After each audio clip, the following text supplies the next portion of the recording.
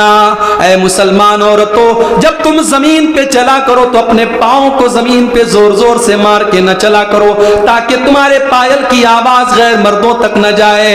میرے پیارے ساتھیوں، جو اسلام عورت کے پائل کی آواز کو غیر مردوں تک جانے کی اجازت نہیں دیتا، وہ اسلام اس بات کی کیسی اجازت دے دے گا کہ عورت تیز خوشبو والے پرفیوم لگا کر کے جلسوں میں جائے، عورت تیز خوشبو والے پرفیوم لگا کر کے بازاروں اور مارکیٹ میں جائے، وہ مردوں کے شانہ بشانہ اور ان کے ساتھ جا کر کے کھڑی ہو جائے؟ عورت تو وہ چیز ہوتی ہے میرے بھائی، اس کی چال سے پتہ لگ جاتا ہے کہ وہ کتنی شرم و حیا والی ہے۔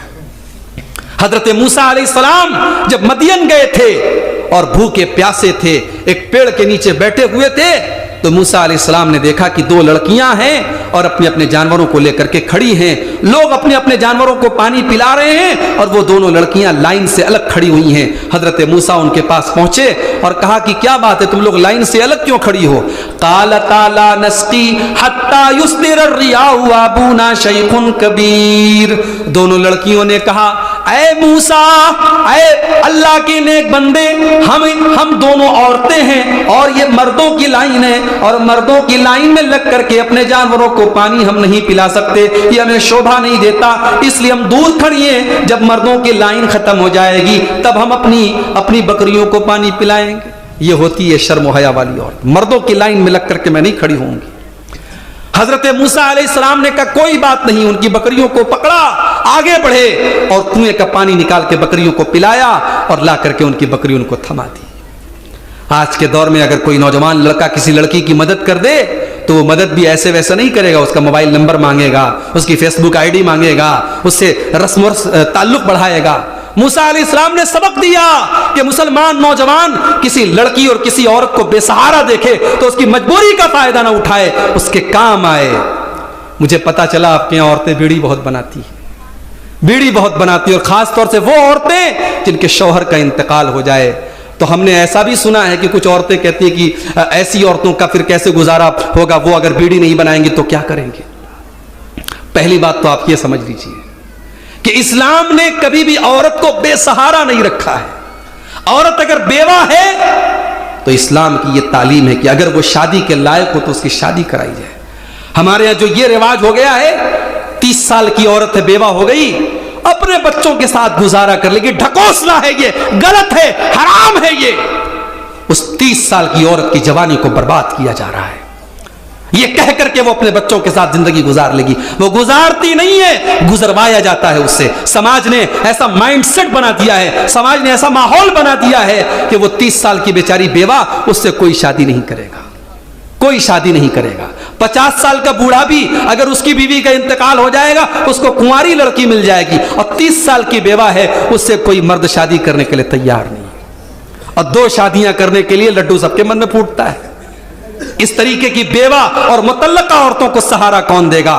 ذرا اٹھاؤ اپنے نبی کی سیرت۔ ہمارے نبی نے اگر 11 شادیاں کی ہیں میرے بھائیوں، تو صرف 1 بیوی آپ کی کنواری تھی اور باقی تمام بیویاں یا تو مطلقہ تھیں یا بیوہ تھیں۔ آپ نے ان کو سہارا دیا ہے۔ بیوہ کو سہارا دینے کا مطلب یہی نہیں ہے کہ آپ اس کے گھر میں راشن پہنچا دیں۔ بیوہ کو سہارا دینے کا مطلب یہ نہیں ہے کہ آپ اس کے گھر میں کپڑا پہنچا دیں، اس کے بچوں کو اناج دے دیں۔ بیوہ کا سہارا یہ ہے کہ آپ بیوہ کا گھر بسا دیں، اس کے ساتھ شادی کر لیں۔ ایک بیوہ کی اصل مدد یہ ہے۔ اور جہاں تک بیڑی بنانے کی بات ہے، بات آپ کو بری لگے گی مگر بات سچ تو یہی ہے کہ جائز نہیں ہے میرے بھائیوں۔ بیڑی اسلام کی نظر میں حرام چیز ہے، اس سے انسان کو نقصان پہنچتا ہے، اور جس چیز سے انسان کو نقصان پہنچے وہ چیز حرام ہوتی ہے، اور حرام چیز کو بنانا، اس کا کاروبار کرنا، اس کی تجارت کرنا، اس میں سپورٹ کرنا سب حرام ہے۔ اللہ نے قرآن میں فرمایا وَلَا تَعَاوَنُوا عَلَى الْإِثْمِ وَالْعُدْوَانِ، گناہ کے کام میں اور زیادتی کے کام میں ایک دوسرے کی مدد مت کرو۔